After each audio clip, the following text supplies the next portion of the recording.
afternoon and most welcome to H1009. And today I will take up a book that is called Wednesday is Indigo Blue.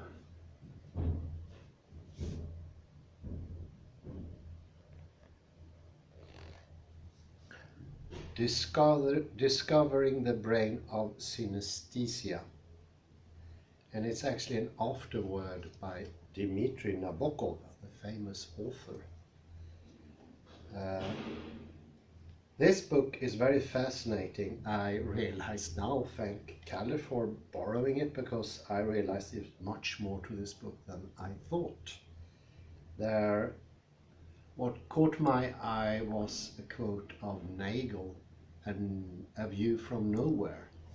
And that surprised me a bit, but after a while I realized that they are doing some sort of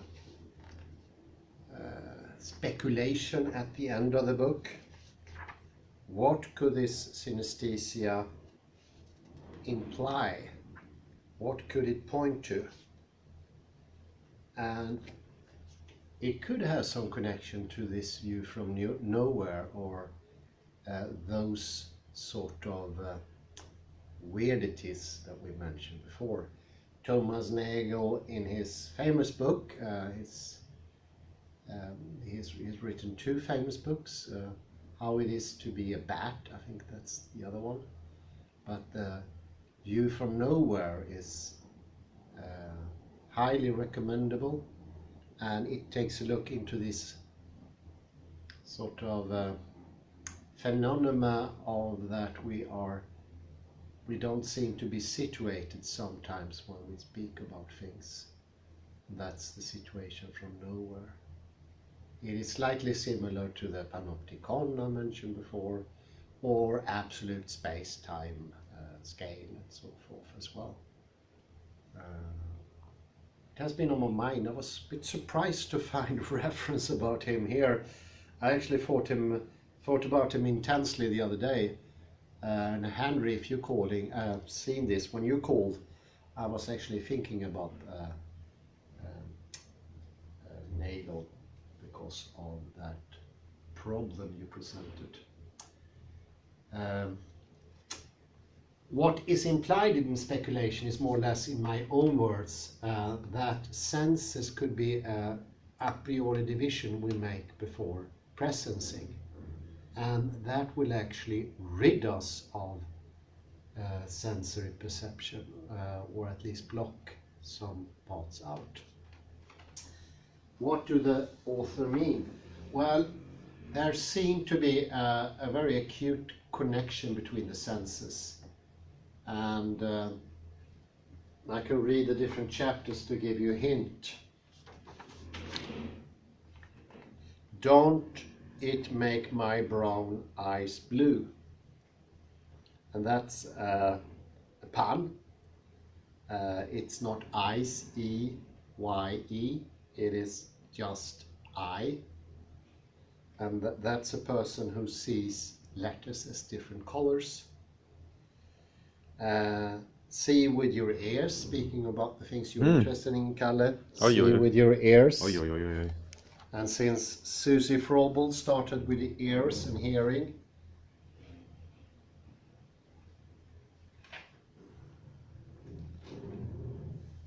they are calling people who can have complete synesthesia for synesthetes, and 40% of those frequently or all the time see with their ears.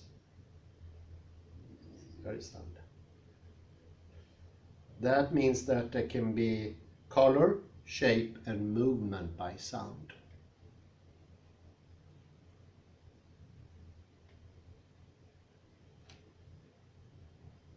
And that could be triggered by everyday sound like dog barks, clattering dishes, voices and especially music.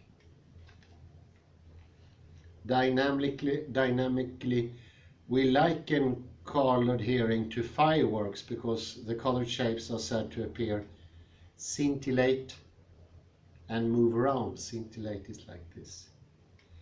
Then fade away, only to be replaced by a kaleidoscope, the thing you look into, of colored photisms. Photisms are a bit like what you have on your t-shirt if you move the camera.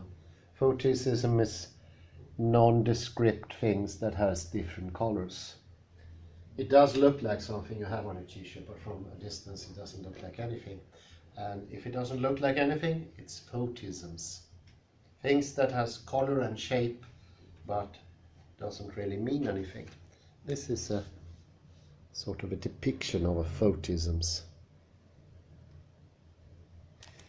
It could be, and this is speculated, that our true perception did not divide into hearing, seeing, sensing, kinesthesia, perception, proprioception, that there was one united presencing.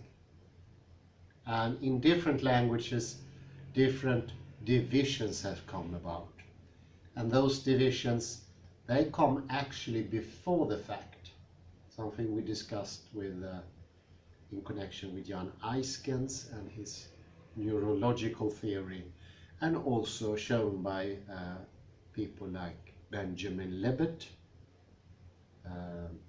also implied by modern neurology, coming from Gibson, Chemero. This is how we experience the world, but because of language and tradition, we make a division, and that division sort of fragmentize our reality. It's a little bit like that before you try to see something, you say to yourself, everything I see should be divided in red and green colors and nothing else. And since there are much more colors than red and green, you will block out the other colors. And putting the whole of reality in different senses, because we know we experience reality as one thing. We don't perceive the world as different senses. This is something we automatically put into reality, and it's a sort of an extra device. It's a strap-on. It's something that takes away part of reality. It's sort of building a superstructure that is subjective. It's not part of reality, and apparently we do that very individually, so there is no connection either.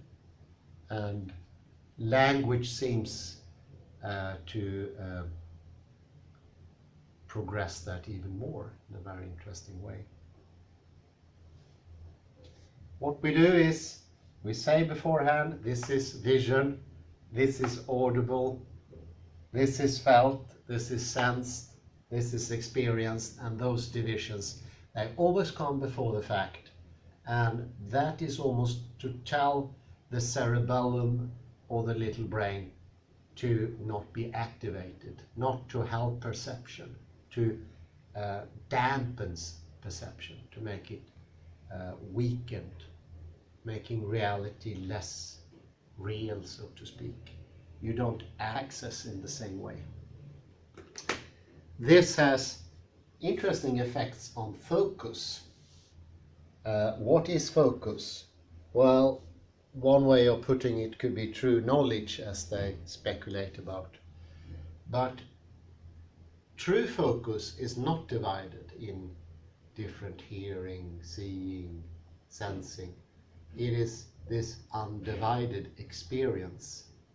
I might have a small memory of that when I was younger, because if you go really back when you were non-verbal, those memories are usually a combination of different senses when I look at them afterwards. But I think when I really felt them, everything was there simultaneously.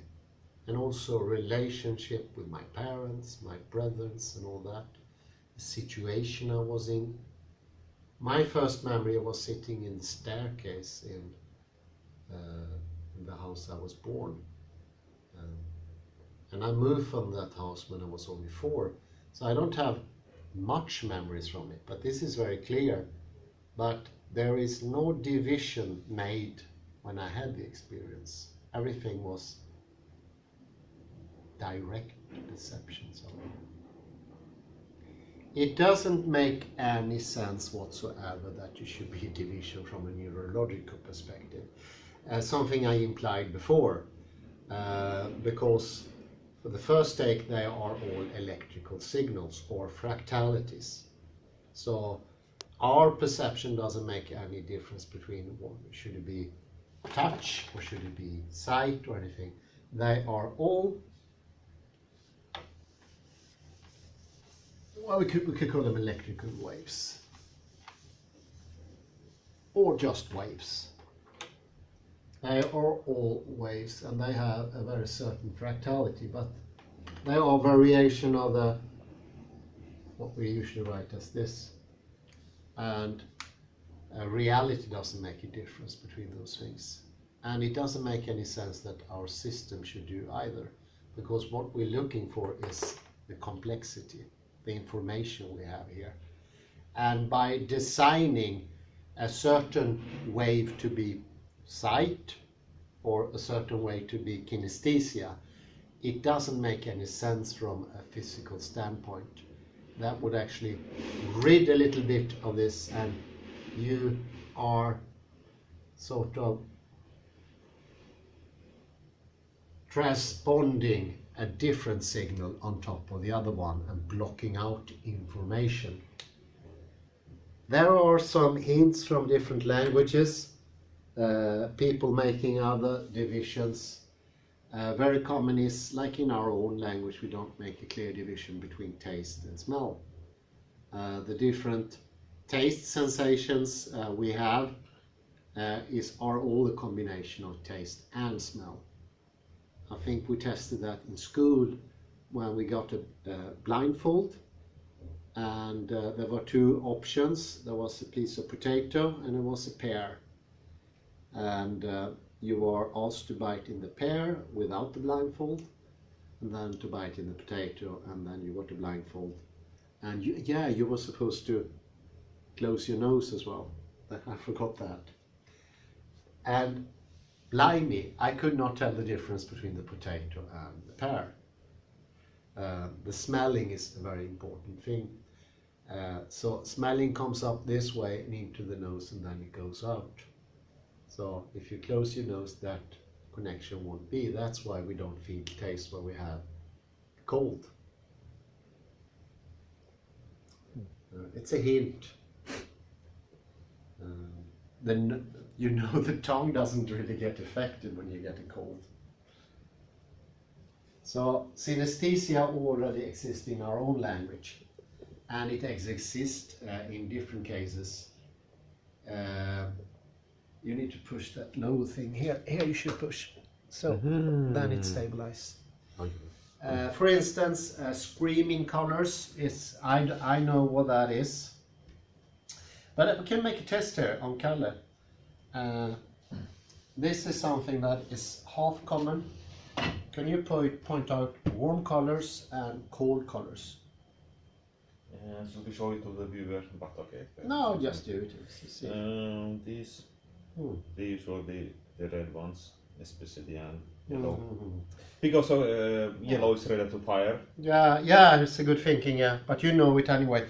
I didn't know what was warm and cold before I started to paint, so I had to learn that. And in the beginning it felt really abstract, but now I don't have any problem.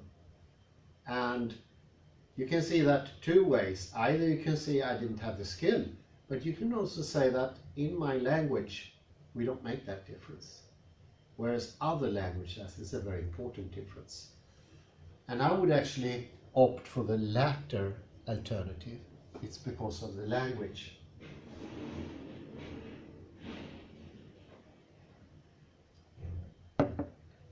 Tonality in painting and in colors is very close to the tonality in sound. And I have no problem after I began to understand colors, to understand sound. I could not tell a high note from a low note before I started to paint it. I was almost a dyslexic when it comes to music. I appreciate it, but I couldn't tell it. I couldn't sort of abstract it. So one evidence, when it comes to taste, we already intermingles what is tongue and what is nose, and we are constantly doing that. Actually, the tongue can only tell something about 5 or 6 different things apart. We have saltiness, we have sourness, we have sweetness, we have bitterness, and we have a new one that we found out just a couple of years ago, and that one is called umami. Umami takes its name from Japanese because we didn't have a word for it. Umami. How could I explain it? Umami is savoriness. It is not sweetness, it's savoriness. It's the thing you get when you taste a nice bouillon or fond or Parmesan cheese has it. It's this fullness, bodiness in your mouth. That is actually something we recently discovered, which I think is crazy. Why didn't we have a word for it? Of course, by not having a word for it, we didn't find it. But we've been using it partly. And I think that is a very good point to that. Language and habit rules what sort of divisions we make. And as I explained some other time, without kinesthesia there can be no visual perception of depth. So to call visual perception depth is wrong in itself. And to have depth still, for me, I have 2 eyes. I need to move the eyes differently. So I don't just perceive depth. I move my eyes differently. And it's all connected to movement. Without having a good timing, I cannot do distancing. So once more, Susie Frobel, here you go. You've been helping out a lot. We see it's all fractality. In some languages I looked at, the Turkic family, Uzbek, doesn't make a sharp division between kinesthesia and vision. It's intermingled there. I wouldn't say it's intermingled, I would just say they make their divisions different. And it appears also they make the divisions after they had the experience to much greater degree. When you come more eastwards, less and less is the division made before the fact. It's usually made afterwards. So first you have the experience and then you make a division. And a very common division is the threefold division. Threefold. And as you can see, the threefold division doesn't cover our 6 senses at all. And actually hearing doesn't make any sense on some islanders in the Pacific. They don't know what hearing is. They need to learn hearing, and actually they never learn it to perfection. It seems to be something that we learn with each other, what hearing should be. It doesn't make any sense to say hearing is just in the ears, because all sounds, even my own sound, I feel through my pores. I also feel it through my jaw bones. Did you know that? The jaw bones are very important to hear your own voice, but also the echo. And this part is very important to hear and emit at the very same time. So some of the divisions we make are not valid. So all of a sudden here we've been deconstructing, but now after the 1000th episode, now we come to strict rules here. And one strict rule that is obvious from the book is the division between the different senses. It's not scientific. And it's not good for you to make that division. You're allowed to do it after the experience. That's okay. But doing it before, it's a little bit like going into some house. Let's say it's Poland, you've never been there, and this house has 20 rooms. And before you open the doors, you say, I'm going to find, in this room, I'm going to find a TV, a sofa, some furniture, green carpet, horrible music playing on the stereo, and it will smell of rotten eggs, and the floor will feel sticky. This is what we do, and actually you cannot know what's inside the room until you open the door and turn the light on.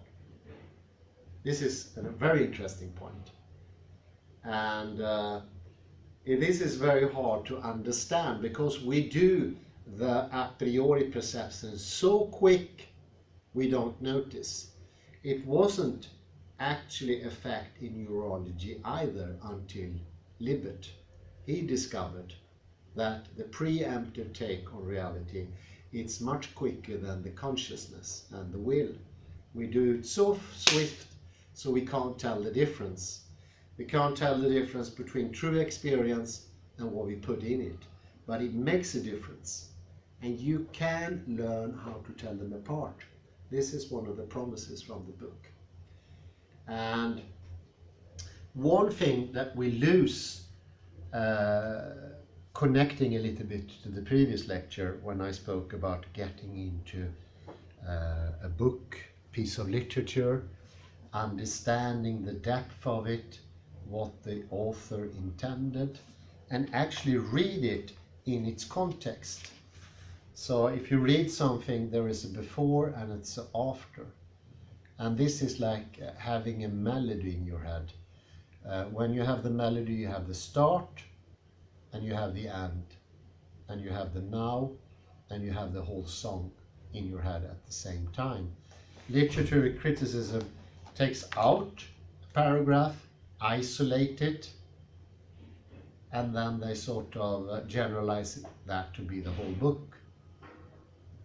And that's a shame because the author put a lot of work into the book and you don't get into sense what he wants to convey to you that way. And we do that blocking out automatically. We don't reach into the text. You can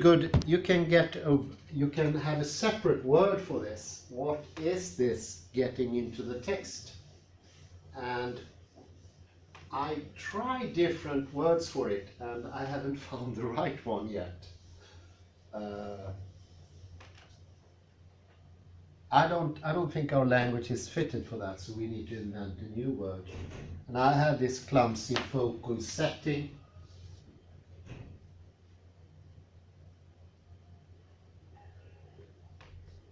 Focal setting, I think it's rather clumsy, but that means that you go into the scale relativity, so you find on what scale, on what moment you are in the book, and what is the rhythm in the book at this very instance.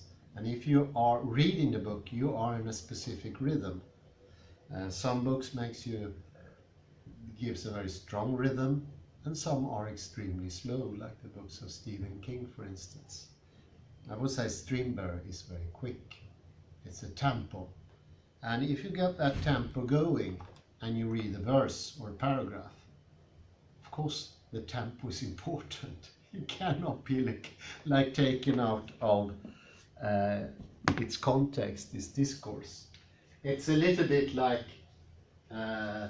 let's analyze this concert, and I'm going to take out every single note of the piece, isolate them and try to find the atomic meaning in each note, and then I add them up to make the whole concert, and I can make a sort of evaluation of the concert.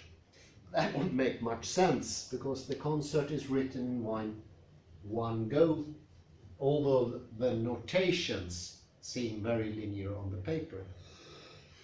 This is something I explained before. Mozart often said he had a perception of, for instance, the Zauberflöte, the magic flute, in one go. It took him 2 seconds to have a complete conception of the whole opera. But to put it on paper took a while. He needs to put in the different instruments, the different solos, the different duets and all that. But the conception of the whole thing came at an instant. And that's an odd thing. So this is the connection between moment and length, or wideness in movement. Width. Take a Susie Frobel conception here. Focal setting is how I am as a reader, the subject, how open I am, how strengthened am I to get into text or discourse, discussion, life as it is. It could also be called focus, concentration, but in this taking in everything, so it gets sharp too. Usually when we say concentration, it is like Frederick Matthias Alexander, a very dull state of mind when you just tense up and block out everything that's outside you. When you do that, your sharpness, your possibility to go into the depth of the text and the width is very limited. When you have this position, when you really focus, you don't hear what they are saying, you don't hear the music here, you don't know where you are, then both the global, the general awareness disappears, but also the possibility of having minute details in the book. The understanding of the book gets diminished. And this is called sensory bluntness.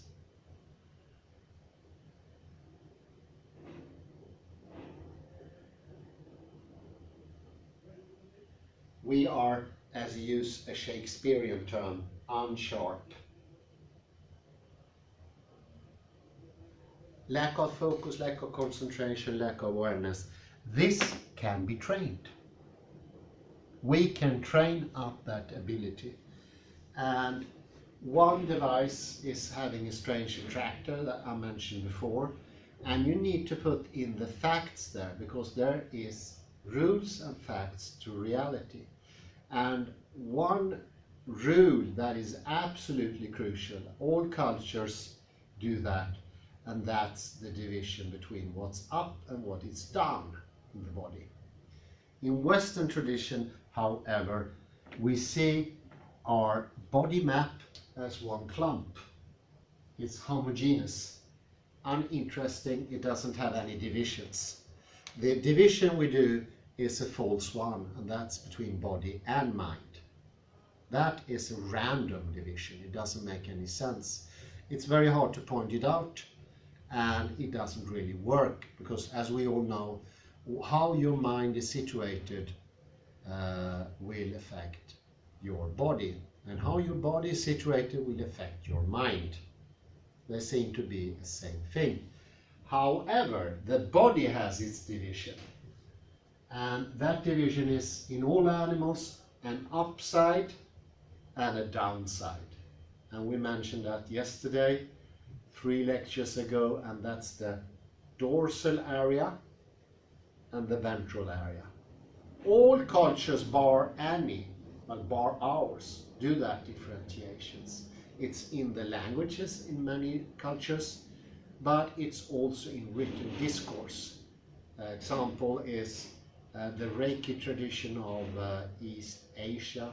You find it in yoga, and that can be strengthened. And for every time you strengthen that, you will sharpen your sensory sharpness. You will get the opposite. You will be able to get into the complexities that really exist out there. And you build up your complexity that way. This is one of the reasons I choose these rather uncomfortable pants, because they show the scene. The seam is where there is a difference between upside and downside. If this is down and this is up, there is a limit where it changes, and that is of crucial importance. This is a true rule of nature. All animals obey that. I would say also all physical systems. This is called in physical system not up and down, it's called left and right, but it's more or less the same thing. Every physical object in the universe has a left and a right. All molecules are either turned left or turned right. It's very interesting, that connection to the physicality. But at this moment we should focus on what is inherent in living beings. And for this purpose I will borrow for a while my esteemed colleague Kalle. Put a pause there. So we can borrow Kalle here. I'm just going to show something when Kalle goes and say, he can just sit down. And I'm going to show this booklet. We don't have focus, we have to have specific rules, and this little booklet that Kalle has is something I would not have in my ownership. And the reason being, I would have a fright for bringing that to another country and standing in the custom and saying, this is my passport. It looks scary. It's too similar, even if the size is different. But if we lack that focus, we actually make mistakes with size. We don't remember things that we have in our environment. We don't recall all those things that our language is constructed to remember. Colors, shapes, flavors, smells. Actually, to me, this room doesn't smell like anything, but it most definitely must have a smell. And instead I do these divisions preemptively, and the smell of this room is like whiteness, I don't know, like a hospital. I don't think it has that smell.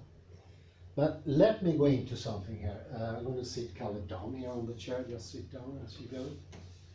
And what we learn from modern educational system is that there is no true knowledge, and that is called relativism, or anything goes. And I would say that's the underpinning movement of all education.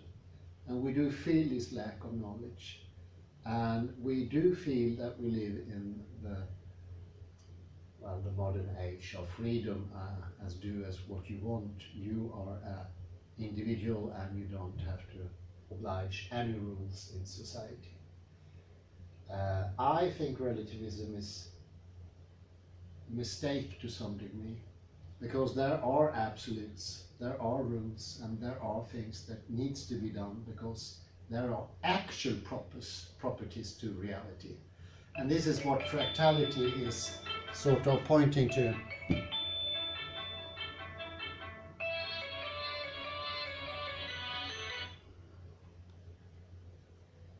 This real reality has properties, and one of those properties is a division in the body in up and down.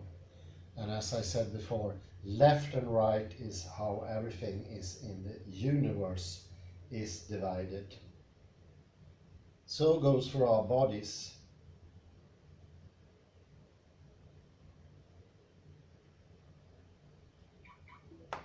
That division is, as I showed later, before, this is non-ticklish, this is ticklish.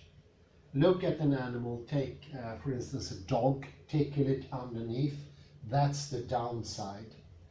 It's even easier to see on a tortoise or a lizard that some parts are up and some are down.